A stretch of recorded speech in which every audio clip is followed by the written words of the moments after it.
కుమార్ అన్న నువ్వేం చెప్తావు? నిన్న అంటే మీరు కూడా చాలా దీనికి సంబంధించి మీకు ఇచ్చినటువంటి నోటిఫికేషన్ల విషయంలో పదే పదే కొట్లాడుతున్నారు.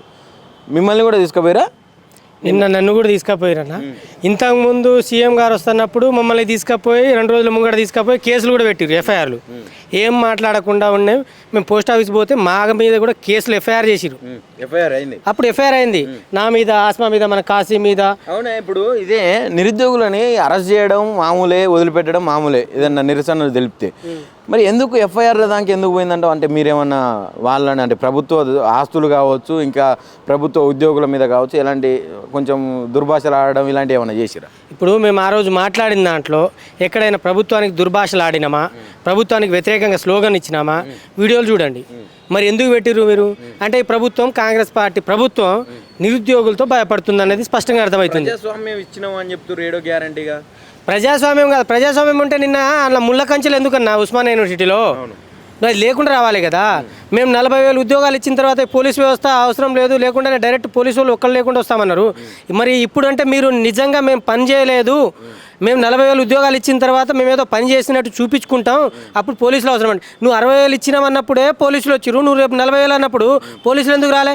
నువ్వు ఉస్మానియా యూనివర్సిటీకి నేను నెక్స్ట్ టైం పోలీసులు లేకుండా రాగలగననే ధైర్యం ఉందంటే అది నువ్వు 40,000 ఇచ్చి ఉద్యోగాలు ఇచ్చిన తర్వాత కాదు, 2 లక్షల ఉద్యోగాలు ఇచ్చిన తర్వాత రా. అప్పుడు నీతో పోలీసు వాళ్ళతో పర్మిషన్ అవసరం లేకుండానే నువ్వు ఉస్మానియా యూనివర్సిటీలో వస్తే మేము పూల వర్షాలతో నీకు ఘన స్వాగతం పలుకుతాం. ఇంకోటి, విద్యార్థులు అక్కడ ఉన్నటువంటి విద్యార్థులు కావచ్చు, నిరుద్యోగులు కావచ్చు, ముఖ్యమంత్రి వస్తుంటే వాళ్ళకు ఉన్నటువంటి సమస్యలు చెప్పుకునే అర్హత లేదా, హక్కు లేదా ఈ ప్రజాస్వామ్యంలో? మరి ప్రజాస్వామ్యం ఏడో ఎస్టేట్ అంటున్నారు, ఏడో గ్యారెంటీ తీసుకొస్తున్నారు కదా. మరి అది ముఖ్యమంత్రి గారికి తెలియాలి. ఇంత ముళ్ళ కంచెలో ఇంత బ్యారికేడ్లు పెట్టుకొని రావడం వల్ల ఎవరిని తీసుకొచ్చి ఏ ఉద్దేశంతో మాట్లాడడం? అంటే సీఎం రేవంత్ రెడ్డి గారికి ప్రెస్ మీట్ పెట్టడానికి ఎక్కడ ప్లేస్ లేదు, ఆయనకు ఒక ప్రెస్ మీట్ కావాలి. దానికి 20 సంవత్సరాల నుంచి ఉస్మానియా యూనివర్సిటీకి ఎవరు రావట్లేదు, దానికి నేను అడుగు పెట్టుకొని చెప్పుకోవాలి అని చెప్పుకోవడానికి ఏమైందంటే ఉస్మానియా యూనివర్సిటీని వాడుకోవడం జరిగింది, ఆ పేరును వాడుకోవడం జరిగింది. ఇప్పుడు నువ్వు నిజంగా గత ప్రభుత్వం కట్టించిన బిల్డింగ్ని నువ్వు కొబ్బరికాయ కొట్టడానికి వచ్చినవులే, కానీ నిన్ననే నువ్వు వచ్చిన రోజే మహిళా హాస్టళ్లలో మొత్తం పెచ్చులు ఊడిపోయినాయి. మరి కొత్త బిల్డింగ్ కోసం నువ్వు శంకుస్థాపన చేసి పోవచ్చు కదా, దానికి ఒక అమౌంట్ బడ్జెట్ కేటాయించి పోవచ్చు కదా. అది చేత కాదులే, కానీ పాత ప్రభుత్వం చేసిన దానికి మేమేదో ఇస్తున్నామని చెప్పిర్రు. ఇంకా ఏం హామీ ఇచ్చినావు? ఏమిచ్చినావు? రేషన్ కార్డు ఇచ్చినామన్నావు, రేషన్ కార్డు తప్ప ఇంకేమైనా ఇచ్చినావాను? ఇంకేమన్నా నేను ఇన్ని కోట్లతో ఇది పెట్టినా, ఇన్ని కోట్లతో ఇది కట్టినాం, ఇన్ని కోట్లతో మేము ఈ సంక్షేమ పథకం చేసినాం, ఇంతమంది లబ్ధిదారులు ఉన్నారు, ఇంత లబ్ధి పొందుతా ఉన్నారు అనేసి ఎవరికైనా చెప్పినాను? నువ్వు రేషన్ కార్డు ఇస్తే కేంద్ర ప్రభుత్వం బియ్యం ఇస్తుంది, నువ్వు ఇచ్చింది ఏంటి? ఒక పేపర్ ఇచ్చుడు తప్ప ఇంకేమైనా చేసినావు? ఖాళీ పేపర్, ప్రింట్అవుట్ పేపర్లు ఇస్తున్నావు. దానివల్ల కేంద్ర ప్రభుత్వం ఇచ్చే రేషన్ బియ్యం పాపం పేదోళ్ళకి అందుతున్నాయి. నువ్వు దాంట్లో ఏమైనా భరించేది కానీ, నువ్వు రాష్ట్ర ప్రభుత్వం కానీ ఇచ్చేది ఉందా? ఏమైనా ఒక ఉద్యోగం నోటిఫికేషన్ కూడా ఇస్తా అని చెప్పినావా? నీ నోటి నుండి ఏమన్నా ఒక్క నోటిఫికేషన్ కూడా రిలీజ్ చేసినావా? లేదు. ఒక యూనివర్సిటీకి వచ్చినావు కదా, మేము ప్రొఫెసర్ పోస్టులను మొత్తం ఖాళీగా ఉన్న 1000 పోస్టులను మేము భర్తీ చేస్తామని చెప్పినావా? ఒక 1000 కోట్లను మంజూరు చేస్తామన్నావు. అది నోటి మాటలే. కాంగ్రెస్ ప్రభుత్వం ఎప్పుడైనా ఇచ్చేది నోటి మాటలే, మాటలతో కోటలు కట్టడం తప్ప ఇంకా వేరే పనే చేయదు కాంగ్రెస్ ప్రభుత్వం. ఈ రేవంత్ రెడ్డి నిన్న ప్రసంగం చూసినావా? ఆయనది చూసినా అన్న, ఏమనిపించింది?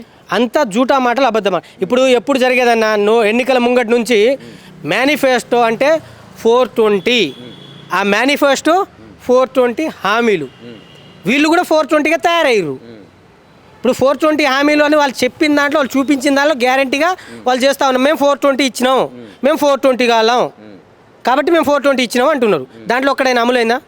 ఒక్క మహిళా బస్సు ఫ్రీ తప్ప ఇంక ఏదైనా ఇది స్పష్టంగా క్లియర్ కట్గా నడిచింది 100% చేసినామని చెప్పేసి ఒక్కటి కూడా మీరు చెప్పగలుగుతారా?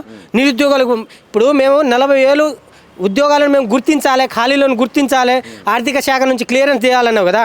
మరి ఇంతకుముందు 60,000, ఇదే 60,000 మేము ఖాళీలను గుర్తించలేదు, మేము ఆర్థిక శాఖ నుంచి గణాంకాల నుంచి క్లియర్ తీసుకోవాలనేసి నువ్వు నోట నుంచి నువ్వే చెప్పిన స్పష్టంగా. నిరుద్యోగులు అందరికీ అర్థమవుతా ఉంది. అంటే మేము ఇవ్వలేదనేసి నువ్వు స్పష్టంగా చెప్తావు. అంటే మేము ఇప్పటిదాకా ఒక ఉద్యోగాలు ఇవ్వలేదు, మేము ఇంకా 40,000 గుర్తిస్తాం, అది గుర్తించే పనిలోనే ఉన్నాం. అంటే 2 సంవత్సరాల నుంచి గడ్డి వీకిరా వీళ్ళందరూ. ఇప్పుడు ఐఏఎస్ అధికారి ఎంతమంది చీఫ్ సెక్రటరీగా పనిచేసిన వాళ్ళే కదా, మరి ఎటు పోయిర్రు? నిద్రపోయిర్రా? వీళ్ళకి తెలియదా ఎక్కడ ఖాళీగా ఉన్నారో? వీళ్ళగా చీఫ్ సెక్రటరీ చేసిర్రు శాంతకుమారి గారేగా, మరి తెలియదా? వాళ్ళ ద్వారా నువ్వు తీసుకోవా? దీనికి 2 నెలలు 3 నెలలు అని చెప్పేసి కాలయాపన చేయాలా? అంటే నిరుద్యోగులు మోసం చేయడం ప్రయత్నం కదా. ఇప్పుడు మేము డిఎస్సిలో 25,000 ఇస్తామని చెప్పేసి మీరు ఇంత గద్దెనెక్కిరు కదా, మీరు ఎక్కడ ఇచ్చిరండి? ఇప్పటికి 2 సార్లు ప్రమోషన్ ఇచ్చారు. ప్రమోషన్లు ఇచ్చినప్పుడు నువ్వు వెంటనే 30% డైరెక్ట్ రిక్రూట్మెంట్ ద్వారా భర్తీ చేయాలి కదా. దాంట్లో డైరెక్ట్ రిక్రూట్మెంట్ ద్వారా భర్తీ చేసే హెచ్డి పోస్టులను కూడా భర్తీ చేయాలి కదా. ఇప్పటికిప్పుడు నువ్వు 2 సార్లు ప్రమోషన్ ఇచ్చినావు సంవత్సరాలు. మరి సంవత్సరాలు ఎందుకు ఉద్యోగాలు డిఎస్సి భర్తీ చేయట్లేను? దాదాపు 22,000 మేము ఖాళీగా ఉన్నాయని చెప్పేసి నిండు అసెంబ్లీ సాక్షిగా బట్టి విక్రమార్క చెప్పినప్పుడు ఆ 22,000 ఖాళీగా ఉన్నాయి కదా. ఇంకా డైరెక్ట్ రిక్రూట్మెంట్ ద్వారా 30,000 భర్తీ చేయాల్సింది, 30% భర్తీ చేయాల్సింది, ఇంకో 10,000 అంటే 32,000 డిఎస్సి ఖాళీగా ఉన్నాయి కదా. పీఈటీ, క్రాఫ్ట్, ఆర్ట్ మిగతా మొత్తం కలిపి 35,000 ఖాళీగా ఉన్నాయి కదా. మరి నువ్వు విద్యాశాఖ మంత్రివి కదా, ఒక విద్యా వ్యవస్థ దగ్గరకు వచ్చినావు కదా, ఒక యూనివర్సిటీ దగ్గరకు వచ్చినావు కదా, ఒక డిఎస్సికి సంబంధించిన నోటిఫికేషన్ ఎందుకు రిలీజ్ చేయలేకపోయినావు? ఒక డిఎస్సి గురించి మేము 35,000తో మేము భర్తీ చేస్తామని చెప్పేసి ఎందుకు నువ్వు ఆ నోటిఫికేషన్ గురించి మాట్లాడలేకపోయినావు?